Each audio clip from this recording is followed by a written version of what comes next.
tero kusinda cha ukananga cha mnyamata paka maono ungana murachi kutengeza kaise ise also nyivu itu maono tilipana iyo maono kupanga kaweka uvwara kuti mbu cha mnyamata wandele bana cha mnyamata kana manakazi ukatorera ngachi ha mnyamata kana manakazi zgoranga kumbadambe so kupapura maono msingo chana wako asa ufati bana mwana kutola yokananga mahani aya vivi muntu umanyengi kuti apa sona kura ine vanira izo kuvenerera okay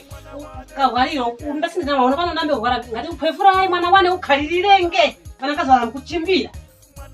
ukaniona mwavarira ai mama ukaniona mwavarira uka ndi nyoko tu yemirira kuti ndine pa ausa mese kunyuska repa mu ukationa mwavarira yemirira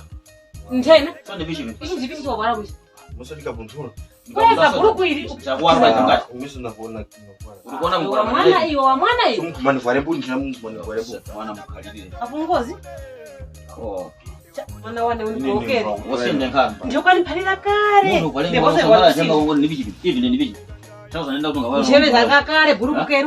kerure iyi ndiko kuvana so iwe na wakufunda hapa pambano ni bicha ya ikona ka so hivi tena mtu wakufunda usama bini pambano ni bicha bana ni fishi mbambano ya bo kwa mtu kutaka mjana musi mukakwaranga na nusu anjana ningawazomera inawa vaingende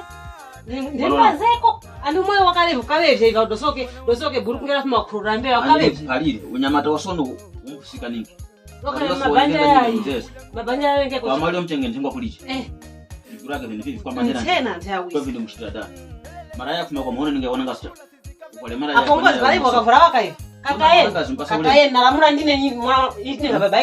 ine ndine ngababa uyu awisika apangura mura ndimo bali wakavura hivi kakaye bakufuma kurambe bayi bati mbeya zanga ni mara kambeba macho tu masiku ari kuti fashion fashion ya bishi ukanjwa na wanyako kule ngisimona kumba sole mchana mara ya katani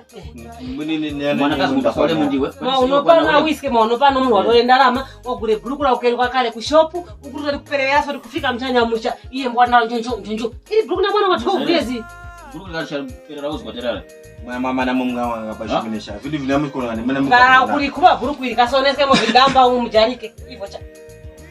mwana mungu wemi wakuti njindi zake ziwema kunichapira wakunipsherera mnyumba awiske ona mavali uzi dress wala wana wakana iwo kasuka bichitu vale bhurukura kwenere wakupasa ule mshaba so kuti uli wambe kuti masket wadumule janganda ine ndili pano njena ngufuma ndimukufumira pano vose wala ndikuphatira uvulira sopo tiye kapereke ku vanhu vanyape museu mura ausaona bhuruku yakora mbaba kukeruka mama utuka munganga vidi vinaka vinani kuno utaka mwana yayi uyu mwana wini awisi pesa kwa batu mungavira nepaona cho awisi nyamuka tiye utamu ngamba ngamba so kwa poro mamona aona no kwa ko horaka wana hiyo mwana mudeka cha mwana uyu chongo chinu chinongo cha wakoza imwe awisi uri kuvana hapo ni hafu ne chongo ni chongo cha imwe nenge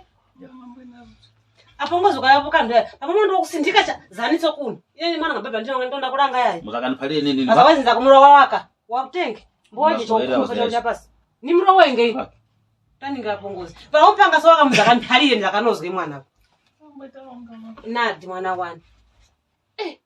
imwe mwana mkalenga wana ngwalela ndangala mwana ngabana simwaona mauna mwana tikwenda naye mchumba cha nao kulikisema bakuta bana sona ndi mwa whisky mwana ngabana ila ndi mwana wani mwana rume ndi mwana wani ila mwana kazo zaku no yimba ro akanipare tu nganya kuti mwa wana kupela tumpanga vira wani ndi mwana mkampara ngai pa waka nozwe wakati mwana wewe imwe ine kupanga ndeni kumbeke cha walekeni mpare mwana wakale mpara mwana ine nozwe ino kwa mchita ine ndena cha mnganzwera mwana wazunguzwe mwana kazo tuzunguzwe mutende tu kusangire ngazombana hapo aya ndisanga kuoneka mtibira kuti marekoda sasa kupusa